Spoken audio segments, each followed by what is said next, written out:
When Michael started penning the Rhaenyra Revelations back in 2004, neither he nor I thought he would be where he is today.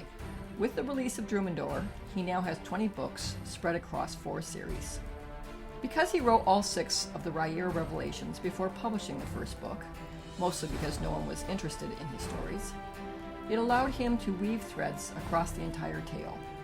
What we, the readers, didn't know was that Michael lied to us about a great many things from the past, which he revealed through the Legends of the First Empire books.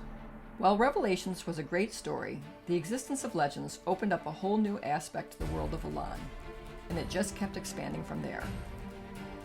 I'm Robin Sullivan, Michael's wife and helper bee, and this is Sullivan Spoils. Hi, and welcome. This is my first video for Sullivan Spoils, and I hope to get better at it as time goes on. I'm sure I'm going to be rather rough, but hopefully you'll find it entertaining nonetheless. I'm also going to try to limit these videos to a reasonable length.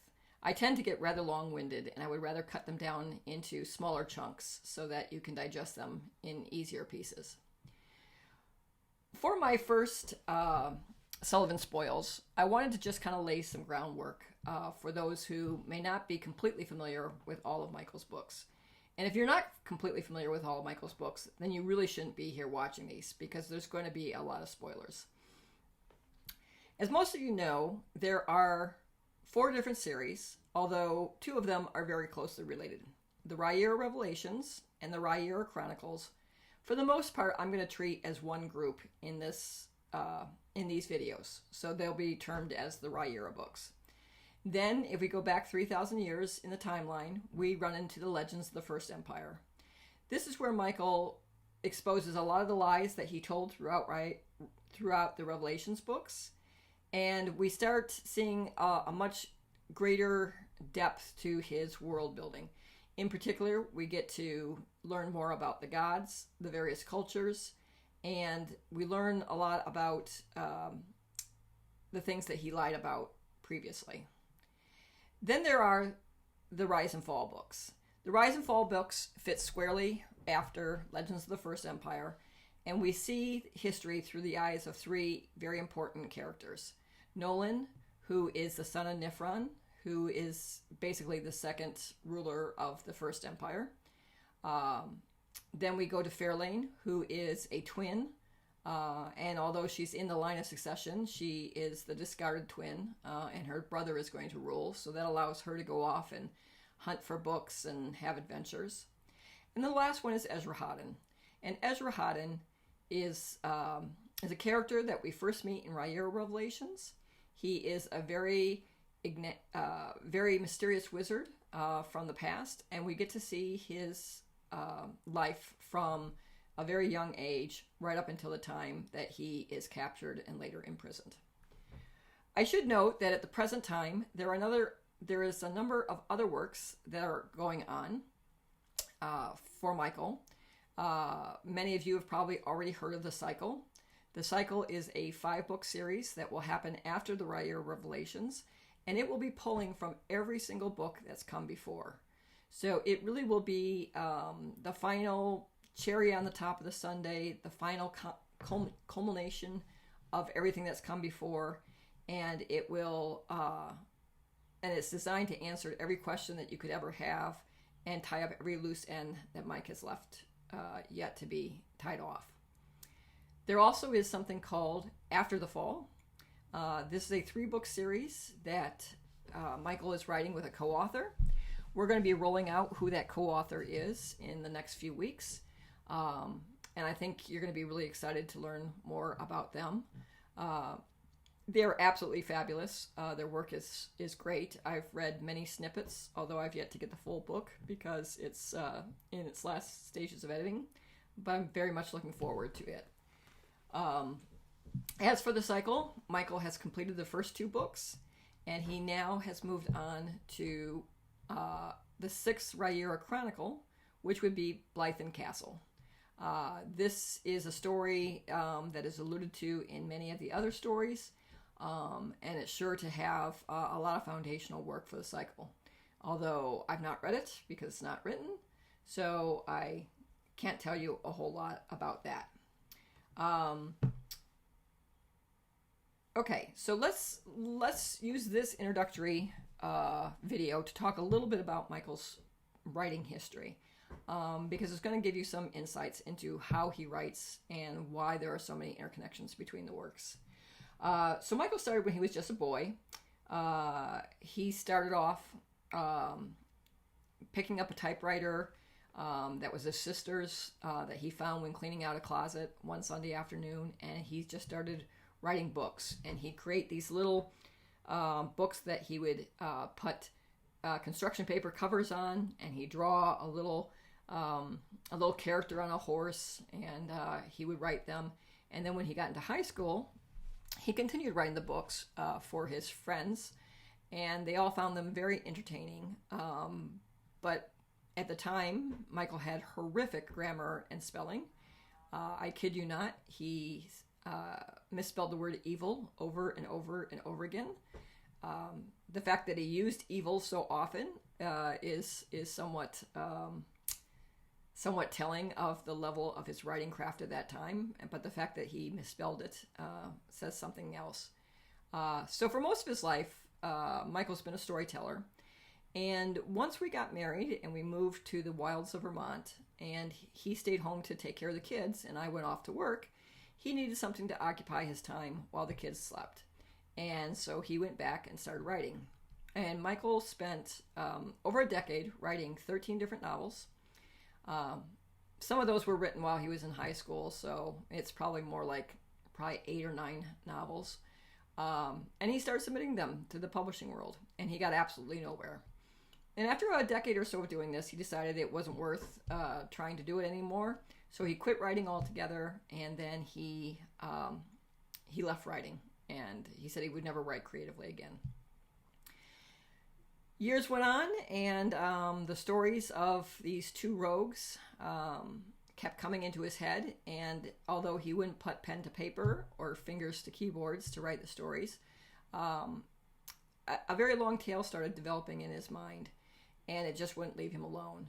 And then we had left the wilds of Vermont. We had moved to North Carolina, and we had started up an advertising agency there, and it was going very well.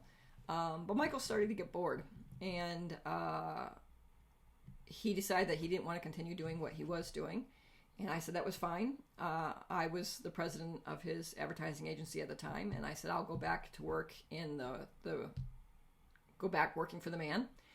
And I asked what he was going to do, and he said he wanted to try writing again, because he didn't get that completely out of his system. But there was one condition: he didn't want to publish. And the reason why he didn't want to publish is because it was just far too painful for him. So he stopped writing. He started writing again on the condition of not publishing. And the books came very quickly. The first book he wrote in like a month's time, and the second book he wrote in about the same amount of time. By the time he got to the third book, I started reading them, and I thought they were really good and they needed to be out there. And that's when I started taking over the responsibility for publishing, and I started writing to agents, and really just took over the business end of things. My pile of rejections was just about as big as Michael's pile of rejections. I think we both had over 200 agents say they weren't interested. I don't know if that's it's interesting, because many of those agents did not see any copies of Michael's work. They only saw the queries, and it might just be that we were really terrible at writing queries. But I did eventually get an agent, and she really liked the books, and she started shipping them around to the various publishers. And after exhausting all of the big 5 publishers that dealt with fantasy, she got nowhere. And her husband was suffering from leukemia for decades, but had been in remission. But about this time, he came out of remission, and he was terminal. So she quit agenting, and she suggested we should go to some small presses. So I sent out a couple of queries to some small presses, and while that was going on, I researched how to do self-publishing. And in fact, I even got 200 or 300 books of Michael's first story, The Crown Conspiracy, printed up. And then we're going to use those as ARCs and send them to people.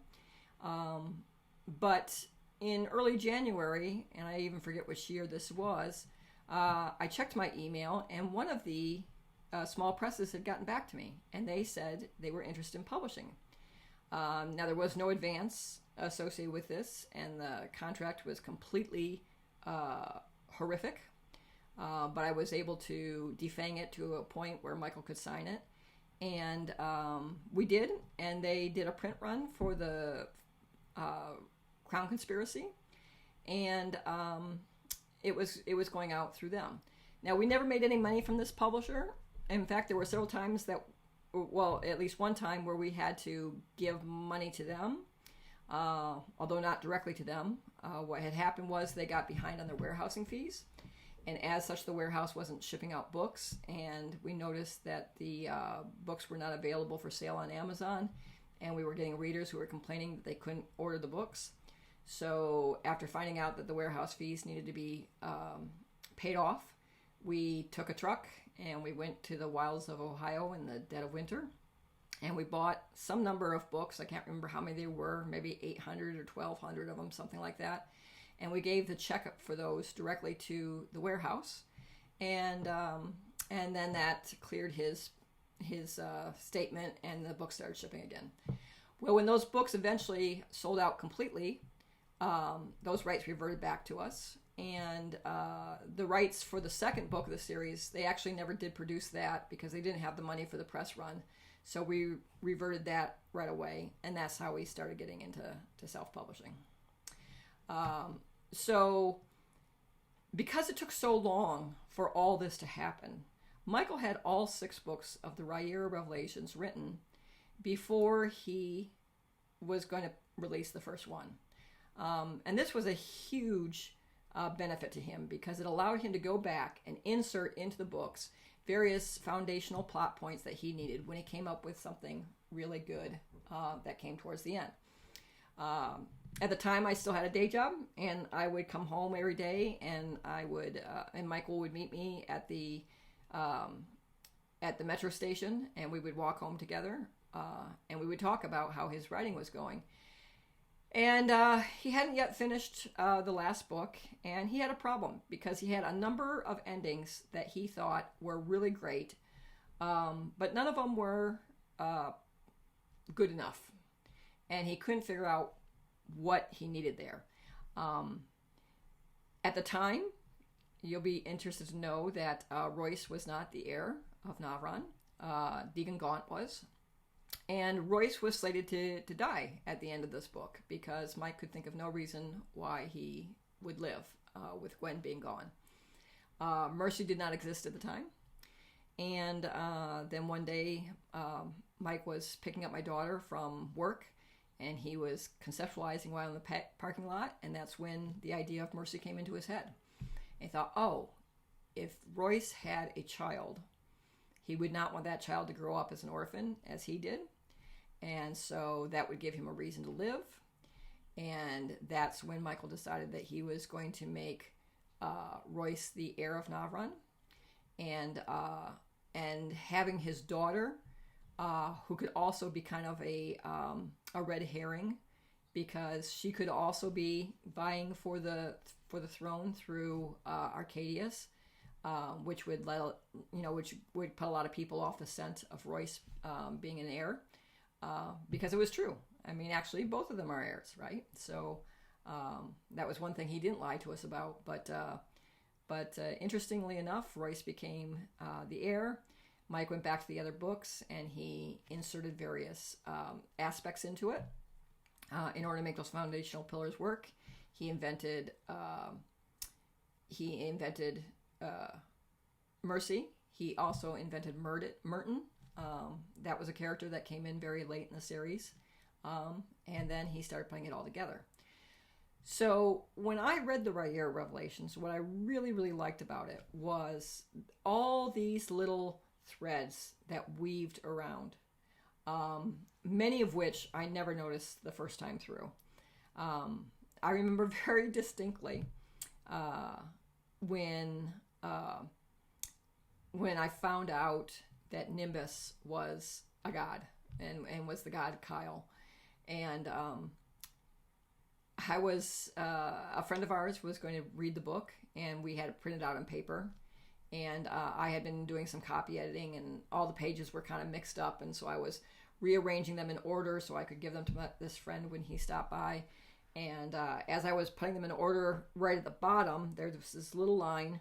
I'm probably going to botch this up a little bit, so don't think I'm quoting this directly. But it said, Amelia and Nimbus were talking about how Amelia had to write a whole bunch of letters pretending she was Modena, and how she didn't like pretending to be a god. And Nimbus made some remark about the gods. And Amelia said, "What's the matter, Nimbus? Don't you believe in the gods?" And he says, "Of course I do. I just don't think they believe in me." Never noticed that the first time through.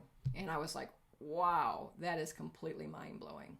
Now, some things I did notice the first time through, for instance, was very early on when the group of Ulrich and Ulrich, Royce, Hadrian, and Myron go down into the Gatoir prison.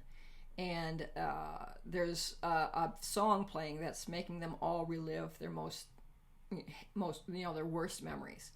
And Hadrian says, or when we're inside Hadrian's internal thoughts, he's remembering a crowd of people cheering the name Galanti, Galanti, and a tiger.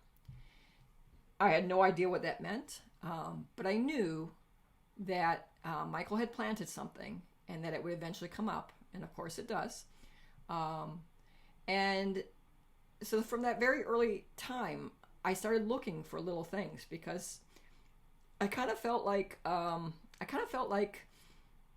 when I saw Close Encounters for the first time, there's a scene where they find a bunch of ships out in a desert, and the guy who's like heading up the investigation team, he's like, what's going on? What is this?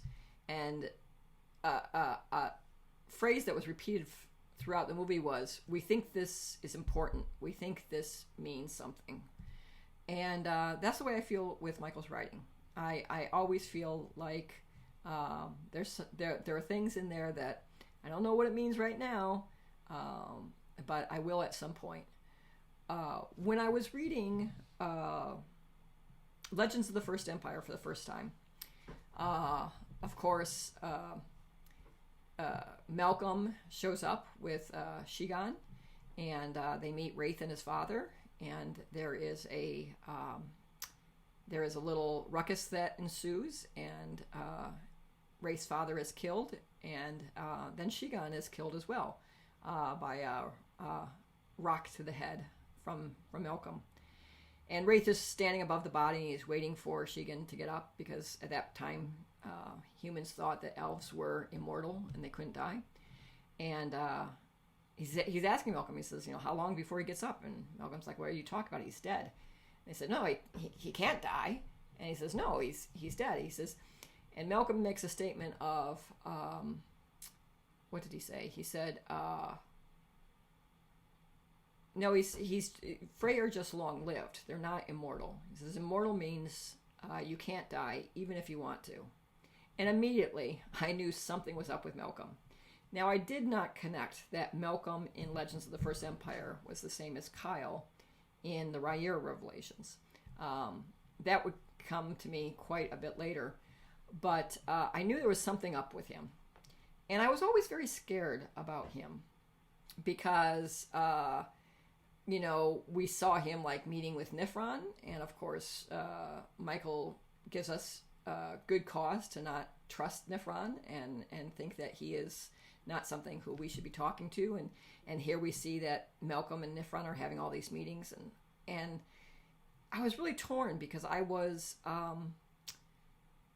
really liked Malcolm, and I wanted to like Malcolm, and I was afraid that Michael was going to make him evil. And I kept reading, and I would go to him after each session. I says, there's something going on with Malcolm, and he would smile and, just say nothing. I says, you better not make him evil.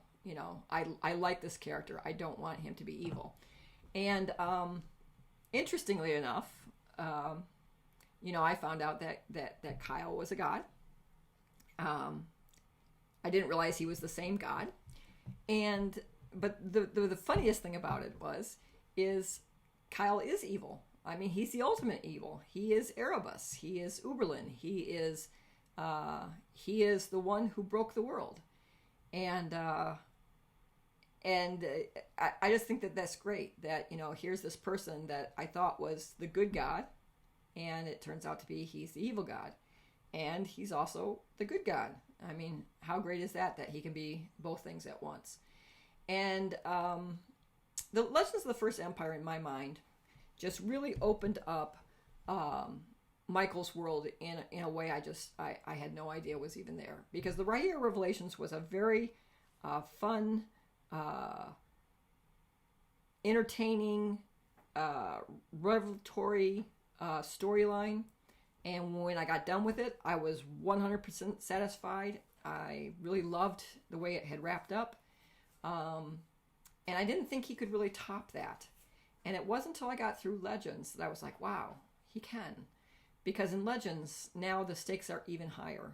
Because although Legends is certainly a redemption arc, and it's the redemption arc for Royce, in Legends we find out there's someone else who's on a redemption arc, and that is he who has many names: Kyle, Turin, Erebus, Malcolm, Nimbus, whoever you want to call, whatever name you want to use to describe him. And I just thought that was really, really great. And I love it to death.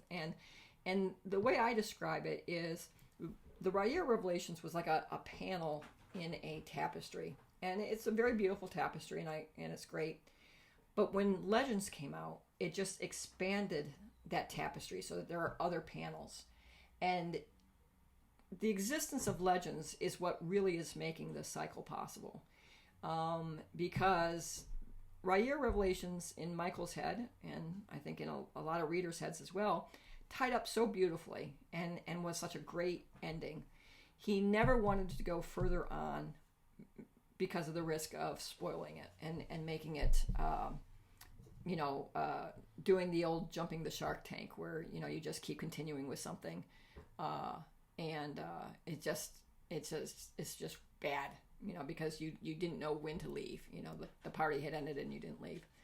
But with the introduction of Legends, we now have another redemption arc that is far more stake-worthy, one that has bigger implications, and it makes it so that he could have an ending that would beat Revelations, and that's why the cycle has come in. Now, as far as the cycle is concerned, it's probably the stupidest thing we've ever done from the standpoint of we are designing this book to be our lowest selling book.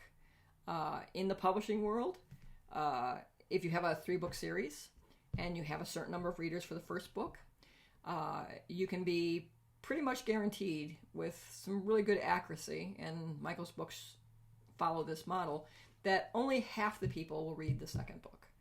And then when you get to the third book, only half of those people will read the third book. And I can't tell you how many people who have read either just Rhaegar or just Legends, and that's all they've read. And anyone who's done that is certainly not a candidate for the cycle. The cycle really is Michael's love letter to the fans. And it is designed to just be chock full of all the things you've ever wanted to see. Resolutions between this character and that character, meetings of certain characters, high stake adventure, people who are long gone, and what happened to them will be revealed. So it really is going to be, I think, just an amazing tale. And I have read book 1, and I can tell you it is an amazing tale. And I'm just about ready to start book 2, which was recently completed. I'm doing a reread of book 1 before I do that, just to be sure. I have everything in my mind straight, and Michael did make some changes to book 1, so I want to have the latest and greatest book 1 in my head before I start book 2. But by definition, it's only a series that will be of any interest to an extremely small group of people. Because if you lose, half the people from book 1 to book 2, and then another half from book 2 to book 3, how many people do you lose when you're talking about 20 books? Right? I mean, there's only going to be a very small percentage of the population who will be interested in the cycle. But those who are, I think, are going to get something really, really special. And that's why we're doing this. I don't expect to make a lot of money on the cycle, and that's fine. You guys have been so generous to us over the years. We've made plenty of money, and if we never make another dime, we'll still die and leave money to our kids.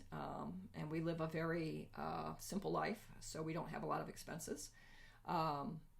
So that's okay. We don't have to make a lot of money on this. But what we really want is we want to get this story out.